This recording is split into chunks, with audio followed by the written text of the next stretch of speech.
अच्छा जी, आपने लाइनिक्स पे, क्योंकि आपके आपकी मशीन पे ना लाइनिक्स इंस्टॉल्ड है, तो आपने लाइनिक्स में जब भी आए सिस्टम ऑन करें, ओएस पे यूजर नेम ओरेकल है और पासवर्ड भी उसका ओरेकल है, ठीक है, क्योंकि आगे चल के ना हम कुछ क्लासेस के बाद 2-3 क्लासेस के बाद हम टोटली लाइनिक्स पे शिफ्ट हो जाएंगे।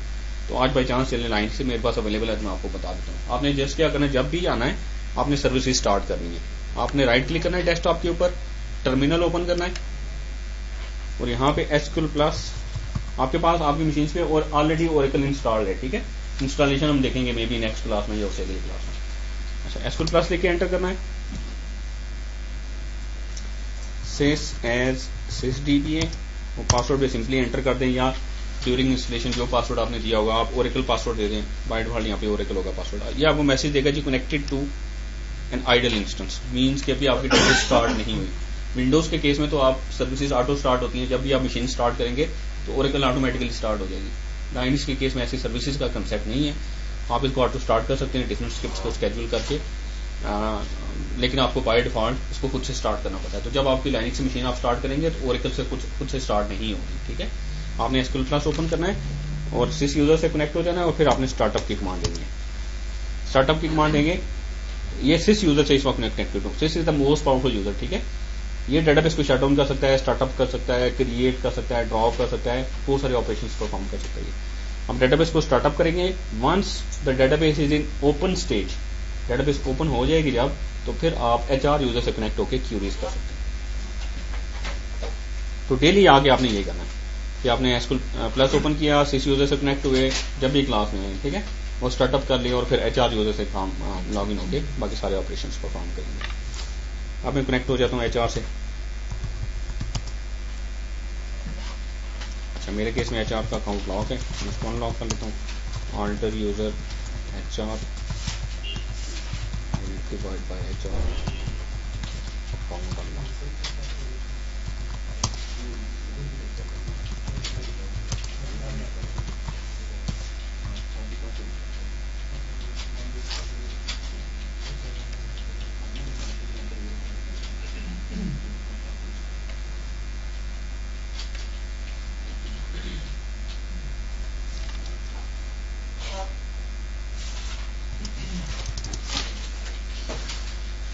ओके जी, नेक्स्ट चैप्टर स्टार्ट करते हैं जी। थर्ड चैप्टर है सिंगल रो फंक्शंस। फंक्शन क्या होते हैं जी? What is a function? क्यों वाली इनपुट लेते हैं, ठीक है, इनपुट लेते हैं, ठीक है, आपने उसके अंदर को डिफाइन किए होते हैं ऑब्जेक्टिव्स उसके, और वो आपका आउटपुट। वेरी गुड, ठीक है जी, समझ आ गई। फंक्शन टेक्स सम इनपुट्स, इनको आर्गुमेंट्स भी कहते हैं। इनपुट लेते हैं या आर्गुमेंट्स लेते हैं, कोई ऑपरेशन परफॉर्म करते हैं और कोई आउटपुट देते हैं। जैसे कैलकुलेटर का फंक्शन आप बना लें, उसमें आप कहेंगे कि 2 नंबर वो पास करें उसको और उनको ऐड करके आपको दे दें, तो आप क्या करेंगे, उसको 2 नंबर को पास करेंगे, वो एडिशन करेगा नंबर्स की और आपको रिजल्ट रिटर्न करेगा। तो फंक्शंस ये काम करते हैं कि कोई भी उनका जो डेजिग्नेटेड काम है, वो ऑपरेशन है, वो परफॉर्म करते हैं और आपको आउटपुट देते हैं, और हमेशा एक आउटपुट देंगे। वो इनपुट एक ले सकते हैं, एक से ज़्यादा ले सकते हैं, लेकिन आउटपुट हमेशा एक देंगे। और 2 तरह के फंक्शन होते हैं ओरेकल में, एक है यूजर डिफाइंड फंक्शंस जो आप अपने लिख सकते हैं, और एक है बिल्ट इन फंक्शंस जो पहले से डेटाबेस के अंदर बने हुए हैं, स्टैंडर्ड फंक्शंस हैं, आपको दे दिए गए हैं, आपने जस्ट उनको यूज करना है। तो हम जो फंक्शन देखने जा रहे हैं वो सिर्फ और सिर्फ फंक्शंस की यूजेज, जो ऑलरेडी फंक्शंस अवेलेबल हैं उनको कैसे यूज करना है हमें, ठीक है। हर फंक्शन का एक नाम होता है, हर फंक्शंस के कोई इनपुट वेरिएबल्स होते हैं और फिर आपको कोई रिजल्ट रिटर्न करता है। अच्छा, फंक्शंस 2 तरह के होते हैं। फंक्शन करता क्या, जैसे मैंने आपको बताया, function will take some inputs, will perform some action and will give you the result या आउटपुट आपको रिटर्न करेगा। तो मल्टीपल इनपुट्स ले सकता है फंक्शन, आउटपुट हमेशा एक ही हो। और एसक्यूएल के अंदर जो फंक्शंस की टाइप्स हैं, 2 तरह के फंक्शंस हैं। एक तो है single row functions. Single row function से मुराद ये है कि वो एक ही इनपुट लेंगे और एक ही रिजल्ट रिटर्न करेंगे, हर रो के अगेंस्ट एक रिजल्ट रिटर्न करेंगे, ठीक है, मल्टीपल इनपुट्स नहीं लेंगे।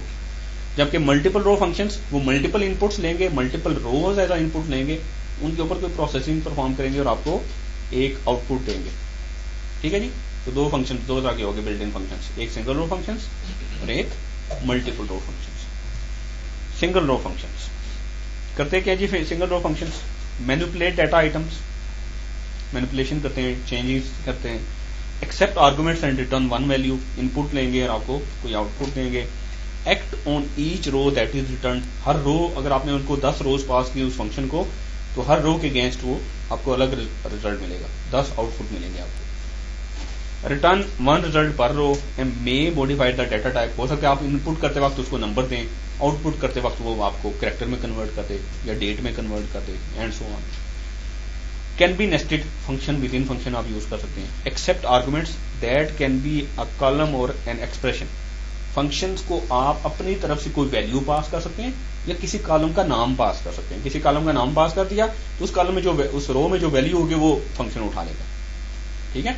तो फंक्शन को दो चीजें पास की जा सकती हैं, एक आप अपनी तरफ से वैल्यू पास कर दें, दैट इज कॉल्ड कि आपने एक्सप्रेशन पास किया उसको, और दूसरा आप किसी कॉलम का नाम पास कर दें। उस कॉलम में उस पर्टिकुलर रो में आप जो रो उसको दे रहे हैं उस रो में जो वैल्यू होगी वो फंक्शन उठा लेगा और आपको ऑपरेशंस परफॉर्म करके देगा। क्लियर है? कंफ्यूज हो तो बताइएगा। अच्छा, सिंगल रो फंक्शंस को फर्दर कैटेगराइज किया गया है छोटे छोटे हिस्सों में। जैसे कुछ हैं जी जो सिर्फ कैरेक्टर डाटा टाइप के अगेंस्ट मैनिपुलेट होते हैं, मैनिपुलेशन करते हैं, तो वो कैरेक्टर फंक्शंस हैं, कुछ हैं जनरल फंक्शंस हैं, कुछ कन्वर्जन फंक्शंस हैं, कुछ डेट फंक्शंस हैं, कुछ नंबर फंक्शंस हैं। तो these are the categories of single row functions. ठीक है, वन बाय वन देखते हैं सबको।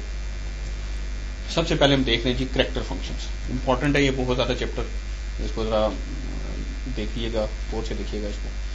कैरेक्टर फंक्शंस को फर्दर दो हिस्सों में डिवाइड कर दिया गया है, एक है केस कन्वर्जन फंक्शंस और एक है कैरेक्टर मैनिपुलेशन फंक्शंस। ठीक है, केस कन्वर्जन फंक्शंस में लोअर अपर इनिट कैप के फंक्शंस हैं, यूज करके देखते हैं।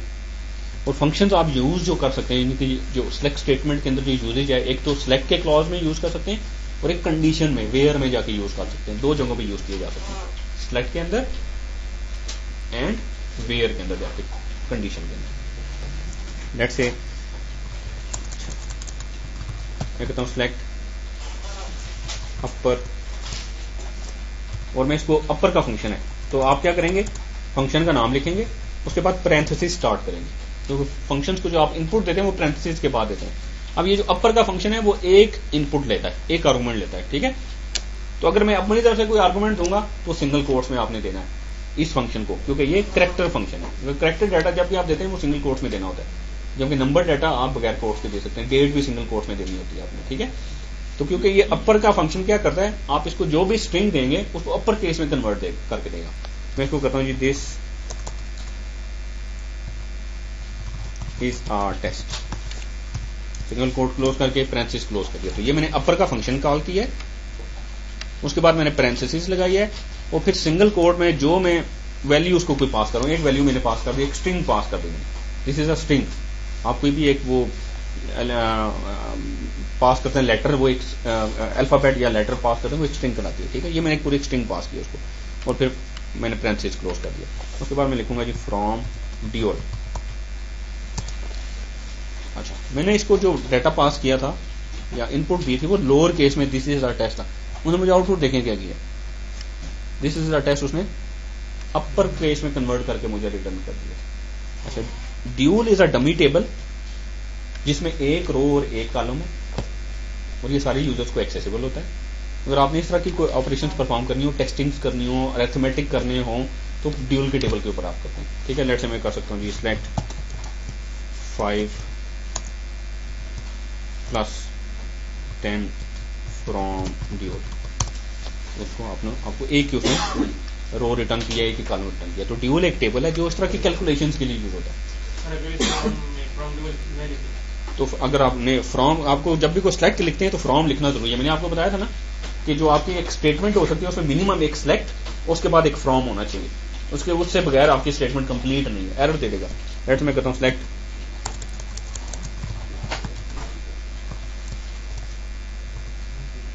सिंपली इतना करता हूं, एरर दे देगा। फ्रॉम ओरेकल के अंदर मिनिमम आपका सिलेक्ट, उसके बाद आप कोई एक्सप्रेशन परफॉर्म कर लें, कॉलम का नाम दे दें, फ्रॉम और टेबल का नाम देना जरूरी होता है। अगर आप किसी रियल टेबल का नाम लिखते हैं आप ये भी कर सकते हैं, सिलेक्ट 5 + 10 फ्रॉम एम्प्लॉइज। ये क्या करेगा, 107 दफा उसने मुझे डाटा रिटर्न किया, हालांकि उसने टेबल में से कुछ भी नहीं लेके आया, मैंने अपनी तरफ से परफॉर्म किया। तो हर रो के अगेंस्ट उसने मुझे वो ये कैलकुलेशन करते इसलिए इस ऐसे कामों के लिए आपको ड्यूल का टेबल यूज करना पड़ता है जिसमें एक रो और एक ही कॉलम। ड्यूल है क्या?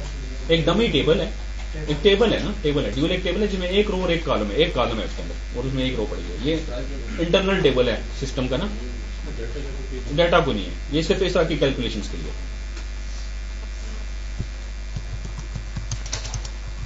ओके, लेट्स से मैं कहता हूँ सिलेक्ट, जैसे मैंने अपर का फंक्शन अभी यूज किया इसी तरह लोअर का फंक्शन है, select lower,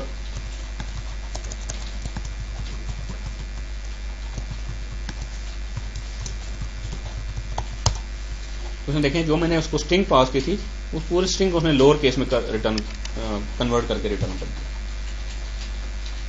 sir in case text पहले से ही लोअर और फिर तो फर्क नहीं पड़ेगा, एरर देगा या नहीं एरर क्यों देगा। जैसे ये देखें ये ऑलरेडी लोअर केस में था ना।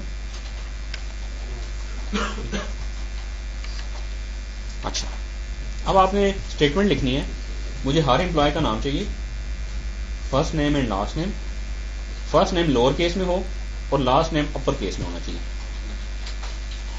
हर एम्प्लॉय का first name and last name return करें, first name should be in lower case and the last name should be in upper case.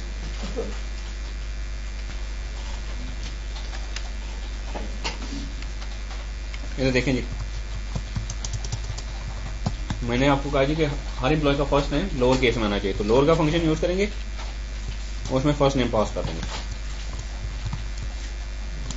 इसी तरीके से अपर का फंक्शन यूज करेंगे, उसमें लास्ट नेम पास कर देंगे। और ये फर्स्ट नेम और लास्ट नेम कहाँ से आ रहे हैं? एम्प्लॉयज के टेबल में से। देखें आपको फर्स्ट नेम लोअर केस में नजर आ रहा है, लास्ट नेम वो अपर केस में कन्वर्ट करके दे दिया उसने। इसमें कोई इशू है?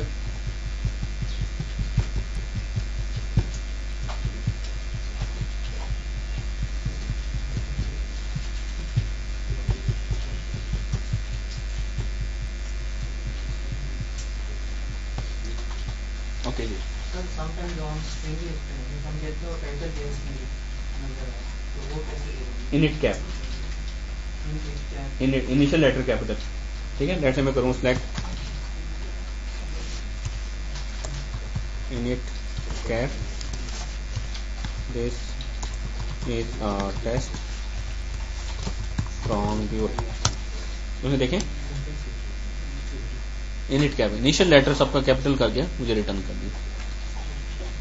तो तीन फंक्शन थे, upper lower init cap.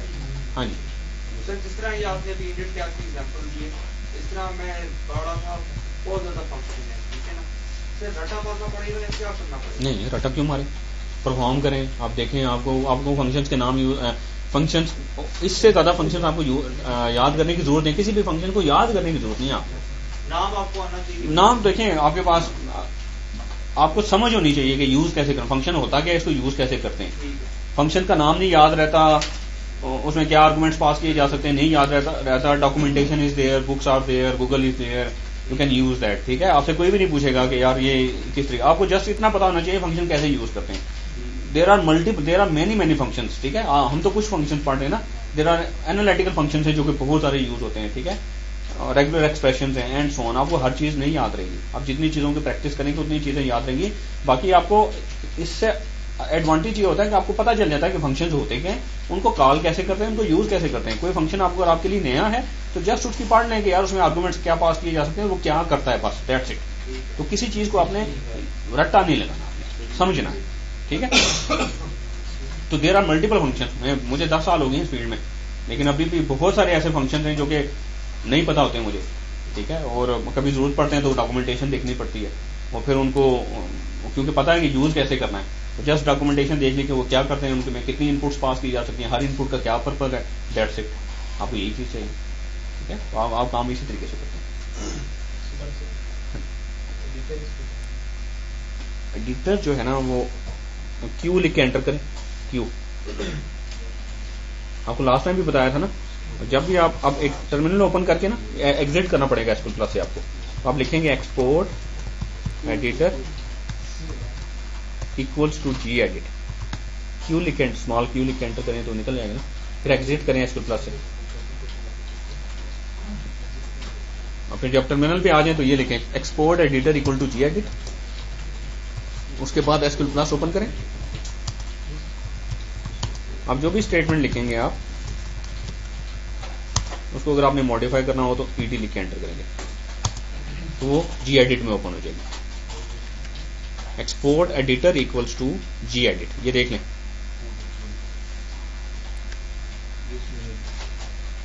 Terminal पे देना है आपने SQL प्लस इन्वोक करने से पहले।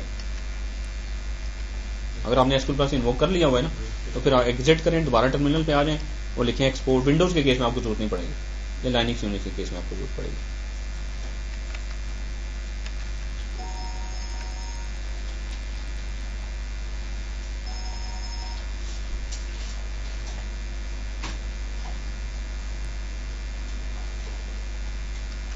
ठीक है जी, हो गया।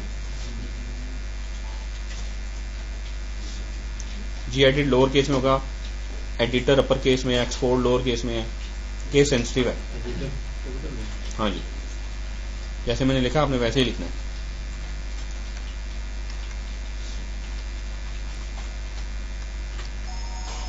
ये वेरिएबल है एक्चुअली ना, आप एक इन्वायरमेंट वेरिएबल सेट कर रहे हैं और उस इन्वायरमेंट वेरिएबल के अंदर आप जो एडिटर सेट कर रहे हैं वो gedit। लाइनक्स के अंदर एक टेक्स्ट एडिटर है gedit के नाम से, जैसे विंडोज में आपका नोट पैड है या वर्ड पैड है।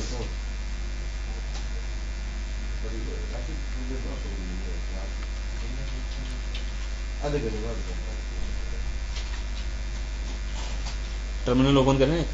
सर ये और नॉट अवेलेबल है। स्टार्टअप किया ना आपने? पहले हाँ,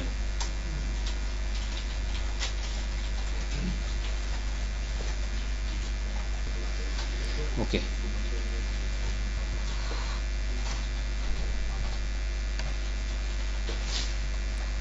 ओके,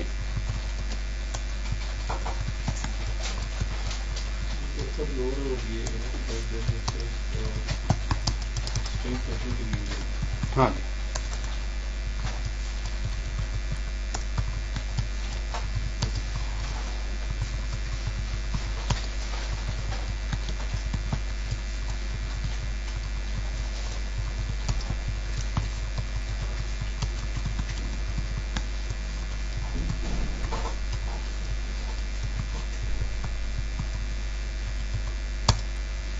ओके जी। ये मैंने एक स्टेटमेंट लिखी है,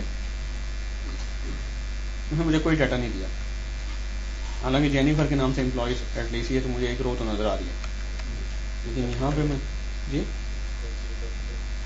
case data is case sensitive. ठीक है, अब मैंने जब उसको दिया तो मैंने लोअर केस में दिया है, लेकिन फिर वो डाटा नहीं लेके आया क्योंकि टेबल के अंदर वो GA कैपिटल में यानी कि इनिट कैप में स्टोर हुआ हुआ है, तो ओरेकल के अंदर डाटा केस सेंसिटिव है। ओके, मेरी रिक्वायरमेंट ये है कि मैं जेनिफर दूं लोअर केस में और वो मुझे रिटर्न करे जेनिफर। क्या किया जाए?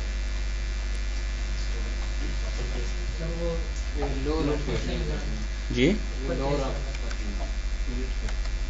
इनिट कैप, किसको इनिट कैप? नहीं, मैं ये जो जेनिफर है, ये जो मैं ये वैल्यू दे रहा हूँ मैं एज इट इज देना चाहता हूँ, इसको मैं चेंज नहीं करना चाहता। हाँ, तो आप क्या करें, where lower first name equals to Jennifer. अब वो डाटा ले आया। क्यों ले आया? कि यहाँ पे कंपैरिजन करने से पहले उसने क्या किया कि जब इससे पहले कि वो इन दोनों वैल्यूज को कंपेयर करे, उसने लोअर मीन्स कि वो टेबल में से डाटा लेके आने के बाद उसको लोअर में कन्वर्ट किया, फिर कंपैरिजन किया।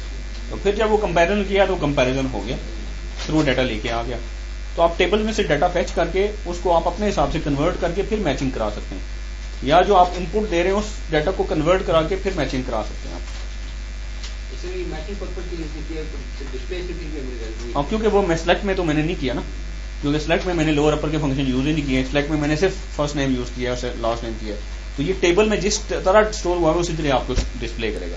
वेयर में जस्ट वो मैचिंग के लिए हमने उसको यूज किया। ठीक है,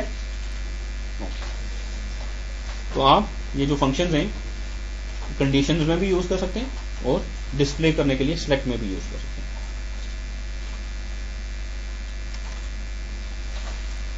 जैसे यहाँ पे वो देखें लोअर में वो एक स्ट्रिंग पास कर रहे हैं जी, SQL स्पेस कोर्स।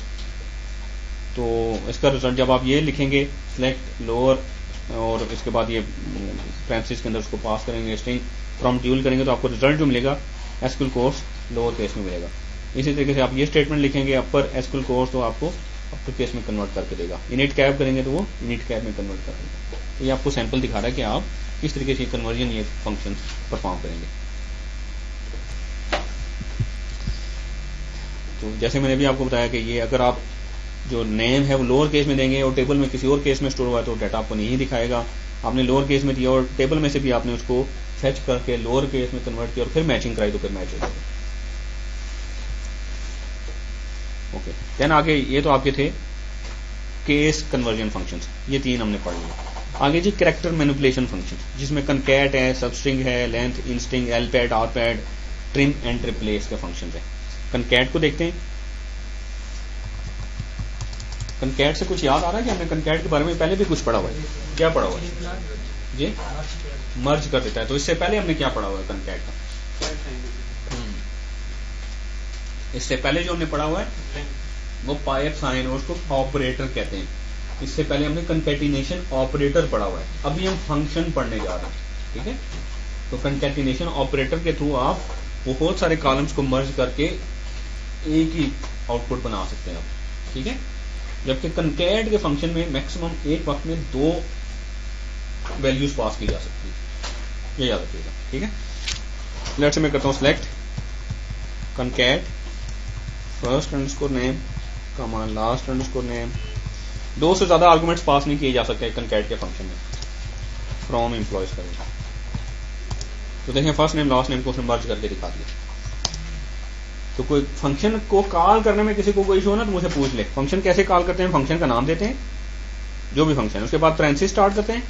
अगर आपने इनपुट्स एक ही पास, अगर फंक्शन डिपेंड करता है फंक्शन में कितनी इनपुट्स दी जा सकती है। जैसे इसमें 2 इनपुट्स दी जा सकती हैं, पहली इनपुट देंगे, फिर कामा देंगे, फिर दूसरी इनपुट देंगे और फिर पैरेंथेसिस क्लोज कर देंगे। जैसे अब इसमें 2 ही इनपुट्स दी जा सकती हैं, तो मैंने दोनों इनपुट्स देने के बाद उसको पैरेंथेसिस को क्लोज कर दिया। तो फंक्शन इस तरीके से आप कॉल, कोई भी फंक्शन आप इसी तरीके से कॉल करेंगे। फंक्शन का नाम पैरेंथेसिस स्टार्ट करेंगे और अगर वो कोई फंक्शन ऐसे भी होंगे जो इनपुट नहीं लेते फॉर एग्जाम्पल, ठीक है, तो उसमें से फंक्शन का नाम आप कॉल कर लेंगे। लेकिन ऐसे फंक्शन जो कि कोई इनपुट लेते हैं उसमें आप फंक्शन का नाम लिखेंगे, पैरेंथेसिस स्टार्ट करेंगे, इनपुट्स देंगे, कामा सेपरेटेड मल्टीपल इनपुट्स लेते हैं तो, और फिर आप पैरेंथेसिस क्लोज करेंगे। क्लियर है? तो चाहे आप इनको सिलेक्ट में यूज कर रहे हो चाहे इसको कंडीशन में यूज कर रहे हो, आप इस तरीके से इनको यूज करेंगे। अब रिक्वायरमेंट मेरी आप लोगों से ये है कि यहाँ पे देखें ये जो फर्स्ट नेम लास्ट नेम सबके दिखा रहा है उनमें कुछ स्पेस नहीं आ रही। तो मैं कहता हूँ कि आप कनकैट का फंक्शन यूज करें, फर्स्ट नेम और लास्ट नेम को कनकैट करिए, लेकिन दोनों में स्पेस आनी चाहिए। ठीक है जी? फर्स्ट नेम और लास्ट नेम को कनकैट करना है आपने कनकैट के फंक्शन के थ्रू, लेकिन आउटपुट जो आए उसमें फर्स्ट नेम उसके बाद स्पेस आए फिर लास्ट नेम आना चाहिए।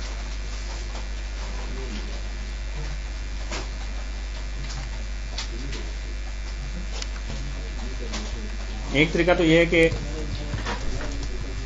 Select concat first underscore name comma single quotes में एक space pipe sign last underscore name from employees. एक दो तरीका ये, ठीक है, first name space last name. दूसरा तरीका ये है कि मैं कॉन्कैट का फंक्शन 2 बार यूज कर लूं। सिलेक्ट बेहतर तरीका ये है कॉन्कैट फर्स्ट अंडरस्कोर नेम, उसके साथ एक दोबारा कॉन्कैट का फंक्शन यूज कर लेते हैं। पहला आर्गुमेंट में ये बायर वाला कॉन्कैट का फंक्शन है, ठीक है, इसमें फर्स्ट नेम में कॉन्कैट करूंगा, कामा देके दूसरा जो मैं आर्गुमेंट पास करूंगा वो लास्ट नेम नहीं होगा, वहां पे मैं कॉन्कैट का फंक्शन यूज कर लेता हूं।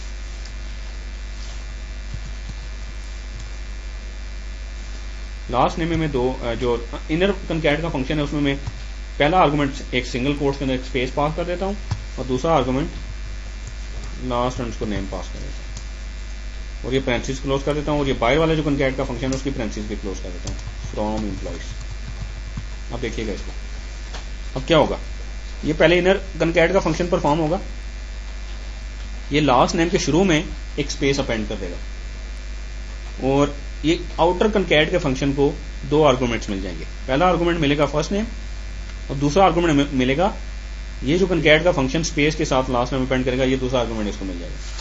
तो ये आउटर जो कनकैट का फंक्शन है इन दोनों को मर्ज करके आपको दिखा देगा। क्लियर है? दिस इज कॉल्ड कि आप नेस्टिंग कर रहे हैं, नेस्टेड फंक्शन यूज करें, फंक्शन विद इन फंक्शन। ये सिस्टम देखेंगे आप मसला कर लें।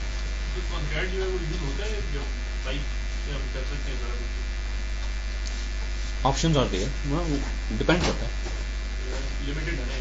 नहीं अगर आप इसको यूज कर रहे हैं उसमें नहीं प्रोसीजर फंक्शंस के अंदर, तो फिर आप ये फंक्शन यूज करेंगे। ठीक है, अपना कोई प्रोसीजर फंक्शन बना रहे हैं तो उसमें ज्यादा चांसेस हैं कि आप एक कनकैट का फंक्शन यूज करेंगे। तो दोनों आपको आने चाहिए। ठीक है जी, कोई कंफ्यूजन? तो इसी तरीके से मैंने अगर ज्यादा इसको फर्दर लेवल पे नेस्ट करना हो तो वो भी कर सकते हैं। इसके साथ कोई और कॉलम कनकैट करना हो तो वो भी किया जा सकता है।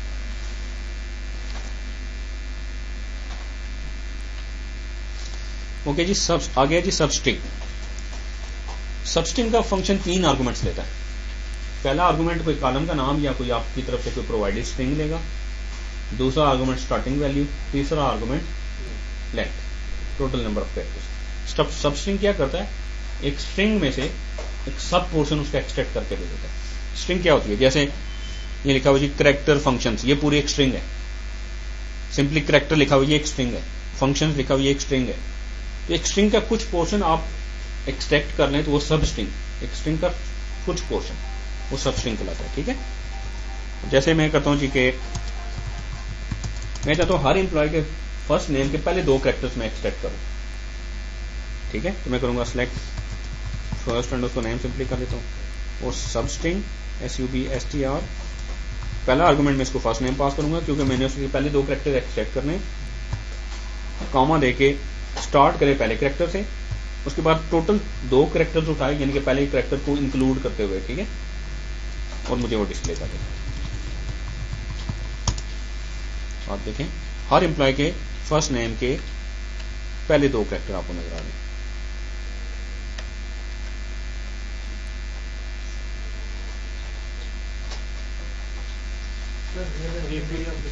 जी बहुत ज्यादा यूज होने वाला, बहुत ज्यादा। आपके पास डाटा इस तरह का आ रहा है कि डाटा में आपके पास वो पर्टिकुलर कैरेक्टर्स आ रहे हैं, वो आपको नहीं चाहिए।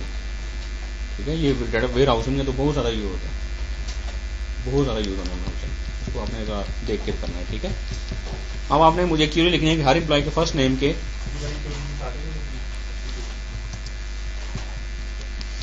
सबस्ट्रिंग 3 आर्गुमेंट्स लेता है। पहला आर्गुमेंट आपका कॉलम का नाम हो सकता है या कोई आपकी तरफ से प्रोवाइडेड की स्ट्रिंग हो सकती है सिंगल कोट्स में, दूसरा आर्गुमेंट स्टार्टिंग वैल्यू हो सकती है, तीसरा argument total number of characters हो सकते हैं।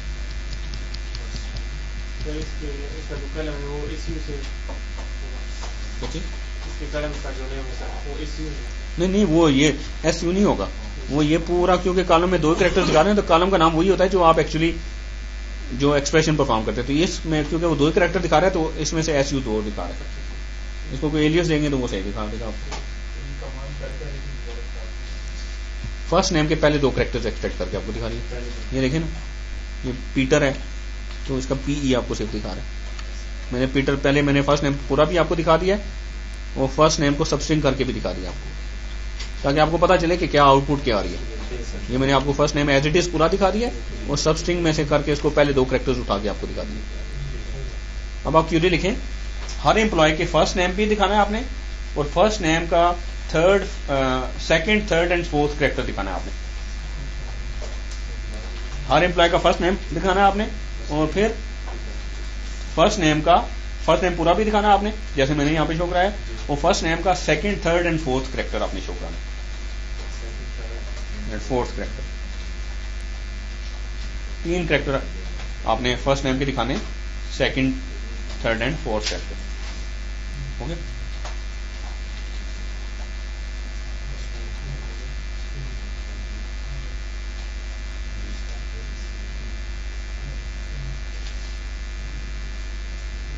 क्यों नहीं?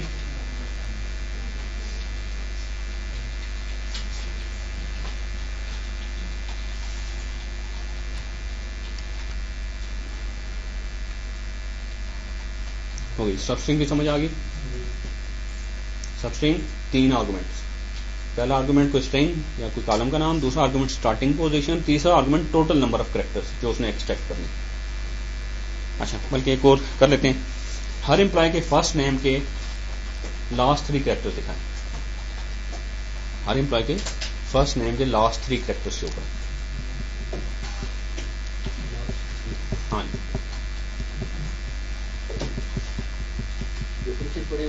बिल्कुल वही करेंगे। नहीं, लेंथ को यूज नहीं होगा।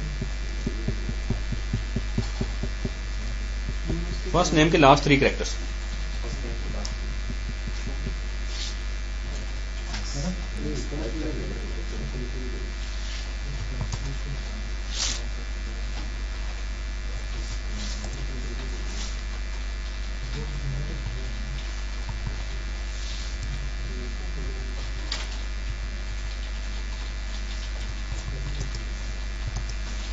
जैसे यहाँ पे देखें, हर एम्प्लॉय के फर्स्ट नेम के लास्ट 3 कैरेक्टर्स को देख पा रहे हैं।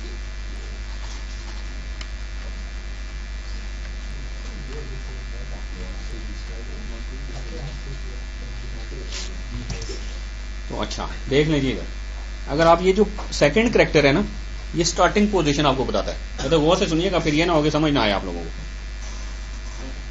ये जो आपका सेकंड कैरेक्टर होता है ना, ये स्टार्टिंग पोजीशन बताता है।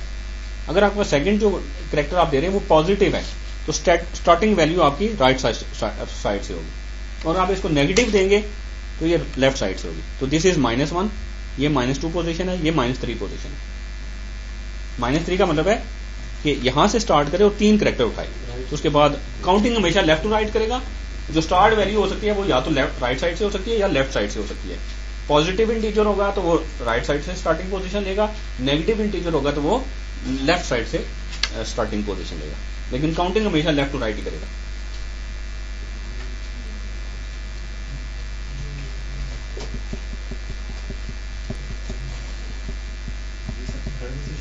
-3 से, दूसरी साइड से तीसरा कैरेक्टर।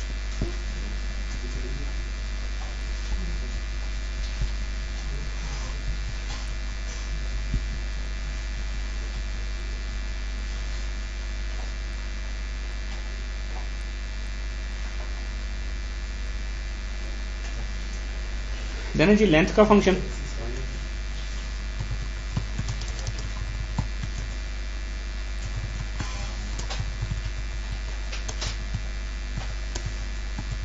लेंथ का फंक्शन आपका एक ही आर्गुमेंट लेता है, वो कॉलम का नाम हो सकता है, कोई स्ट्रिंग हो सकती है। तो उसमें टोटल कितने नंबर ऑफ कैरेक्टर्स हैं वो आपको रिटर्न करेगा। जैसे पीटर के फर्स्ट नेम में 5 डिजिट्स हैं, 5 कैरेक्टर्स हैं, 5 अल्फाबेट्स हैं, तो आप उसने 5 रिटर्न किया। टोटल नंबर ऑफ कैरेक्टर्स आपको काउंट करके दे देगा, उसकी लेंथ कैलकुलेट करके दे देगा उस स्ट्रिंग की। स्पेस को भी एक कैरेक्टर, स्पेस एक कैरेक्टर है ना, ठीक है, वो उसको भी कैलकुलेट करेगा, कंसीडर करेगा। हाँ जी अली, जी बिल्कुल स्पेस, जैसे यहाँ पे देखें ना, इसके फर्स्ट नेम में स्पेस आ रही है तो उसको भी कैलकुलेट करें।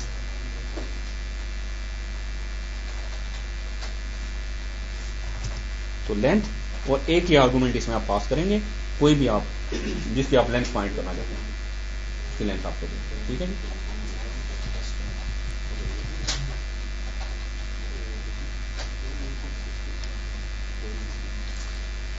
ओके, देन है जी इन स्ट्रिंग, INSTR। एक स्ट्रिंग के अंदर किसी कैरेक्टर की पोजीशन आपको बताएगा, ठीक है। जैसे मैं करता हूं जी first name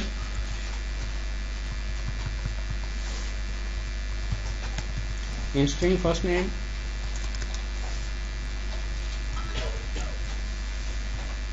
comma A, pass कर देता हूं उसको।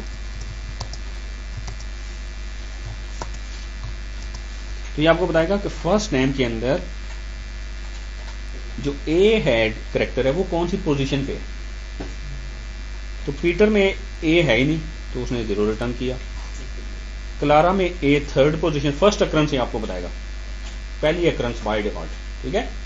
तो ए क्लारा में पहली जो अक्रंस है ए की वो थर्ड नंबर पे है तो उसने आपको 3 रिटर्न किया।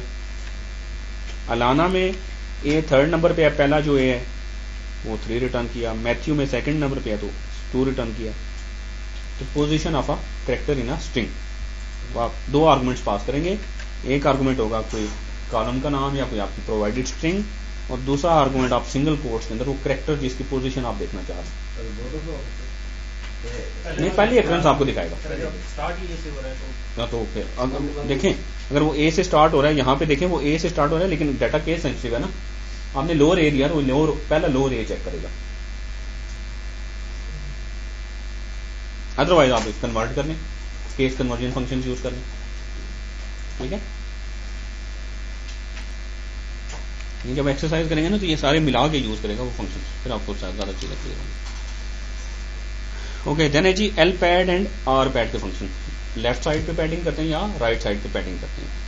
यूजली नंबर कॉलम्स के साथ यूज होता है। फॉर एग्जांपल मैं करता हूँ select first name comma L pad salary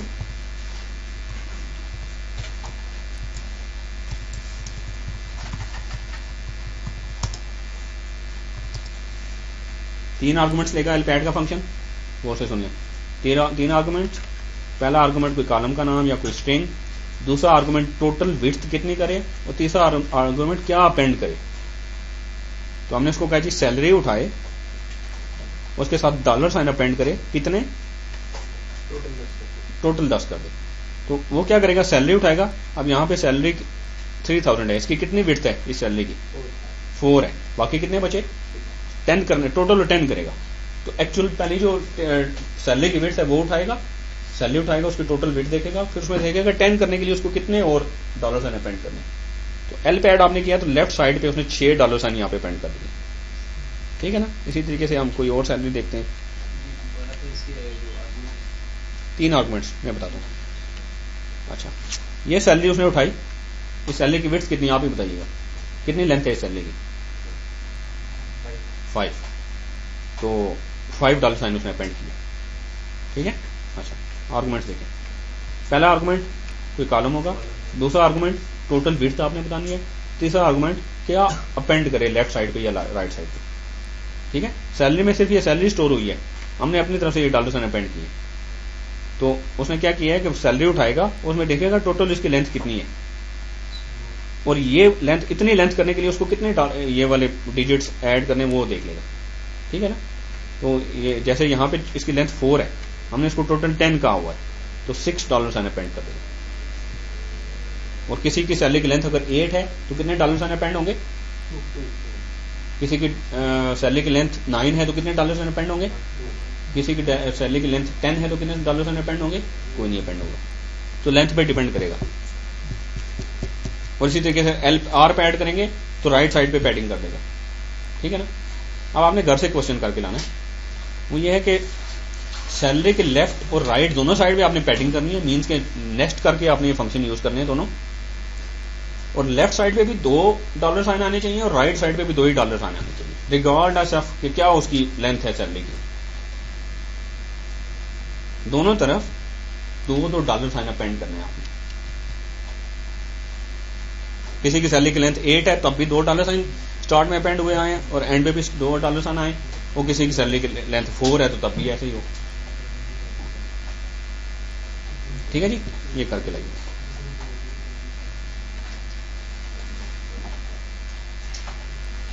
then है जी ट्रिम। ट्रिम क्या करता है, by default leading and trailing spaces खत्म करता है। ऐसे मैं करता हूं सेलेक्ट ट्रिम, सिंगल कोट्स में मैंने स्पेसिस दे दी, दिस इज अ टेस्ट, और आगे स्पेसिस दे दी, सिंगल कोट्स क्लोज कर दिया, फ्रॉम व्यू। ये स्पेसिस उसने नहीं दिखाई आपको। अगर मैं स्पेस इसको करूं ट्रिम के बगैर आपको शो करूं,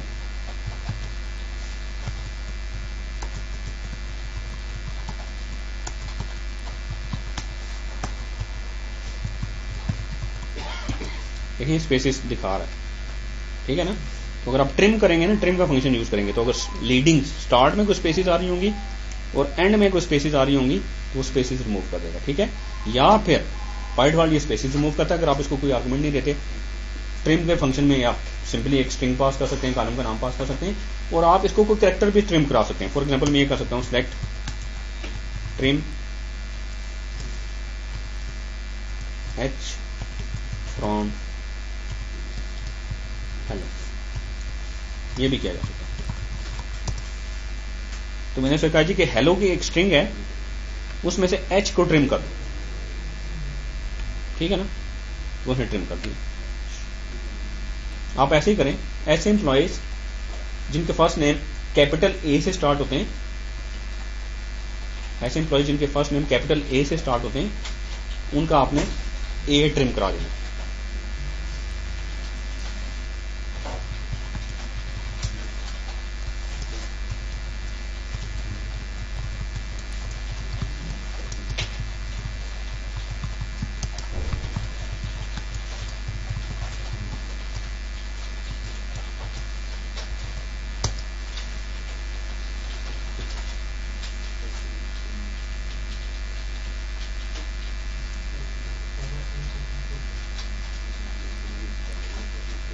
तो ट्रिम हमेशा लीडिंग या ट्रेलिंग कैरेक्टर्स को या स्पेसेस को ट्रिम करता है, इन बिटवीन नहीं।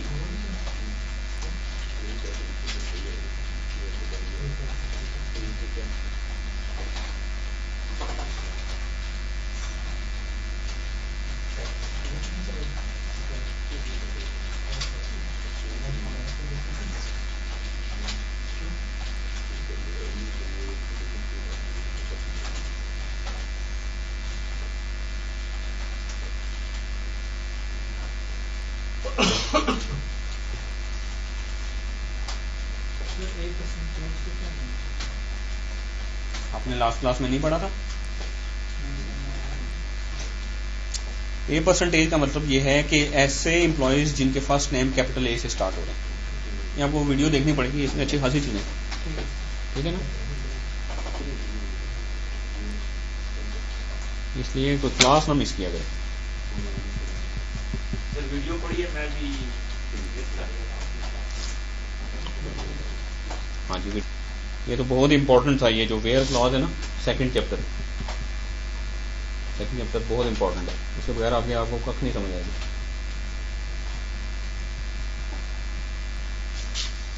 ये समझ आ गई? ओके, देन है जी रिप्लेस का फंक्शन।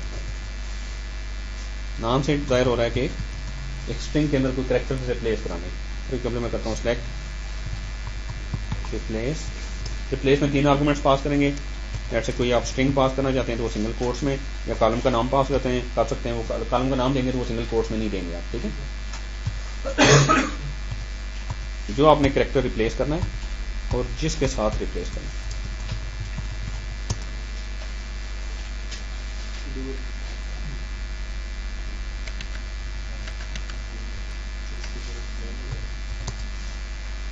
ये क्या करेगा, हेलो मैंने एक स्ट्रिंग दी है उसको, उसमें से एल जहां पे भी आ रहा है उसको रिप्लेस कर देगा ओ से।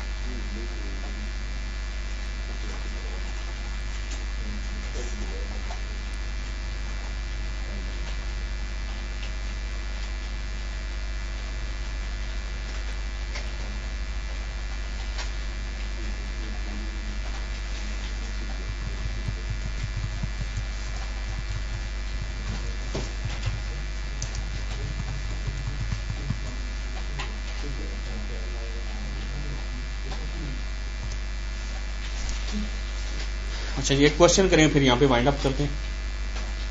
अच्छा,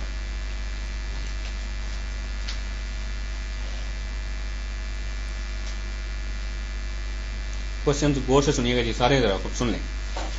आपने क्या करना है, फर्स्ट नेम और लास्ट नेम को कंकैट करना है, लेकिन कंकैट करने से पहले जो काम आपने करना है, फर्स्ट नेम के फर्स्ट कैरेक्टर से आपने स्टार्ट करना है और आपने अनटिल वहां तक एक्सट्रैक्ट करने हैं कैरेक्टर जहां पे कोई पहला ए आ रहा हो। जैसे मैं ये एग्जांपल दे रहा हूं,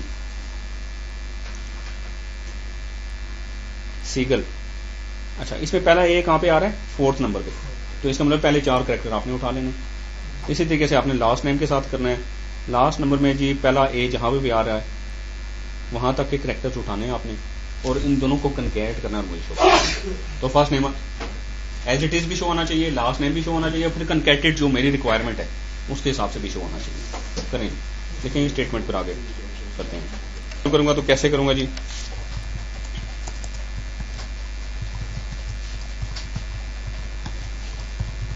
पहले मैं क्या करूंगा, अलग अलग दोनों के फर्स्ट नेम और लास्ट नेम के जो मुझे कैरेक्टर चाहिए वो एक्सट्रैक्ट कर लेता हूँ।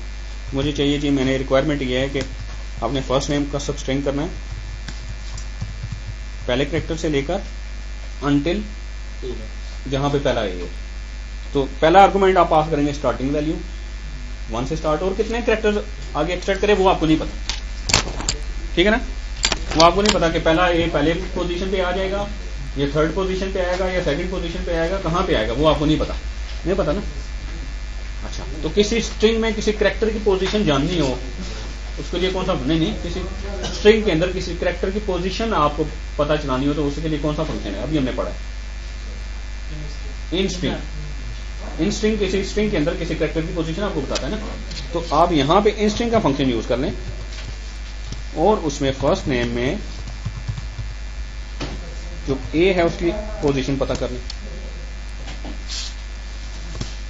अब क्या होगा देखो, देखिएगा फर्स्ट सबस्ट्रिंग करेगा फर्स्ट नेम को, स्टार्ट करेगा 1 से और कहां तक लेके जाएगा, ये जो फंक्शन जो उसको रिटर्न करेगा, ये फंक्शन क्या रिटर्न करेगा, फर्स्ट नेम के अंदर ए जो है किस पोजीशन पे है उसकी पोजीशन, लेट्स से वो पहली पोजीशन में तो 1 रिटर्न कर देगा, सेकंड पोजीशन पे है तो ये 2 रिटर्न कर देगा, थर्ड पोजीशन पे है तो ये 3 रिटर्न कर देगा। समझ आ रही है ना?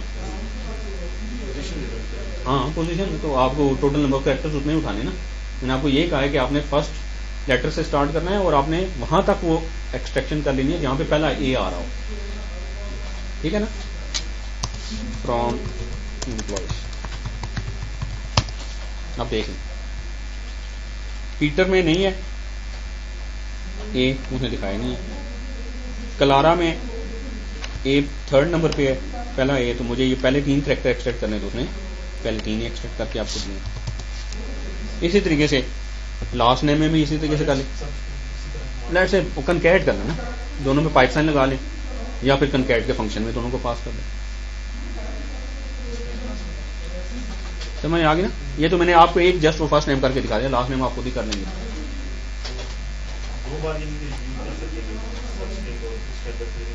हाँ जी, हाँ जो मर्जी कर लें।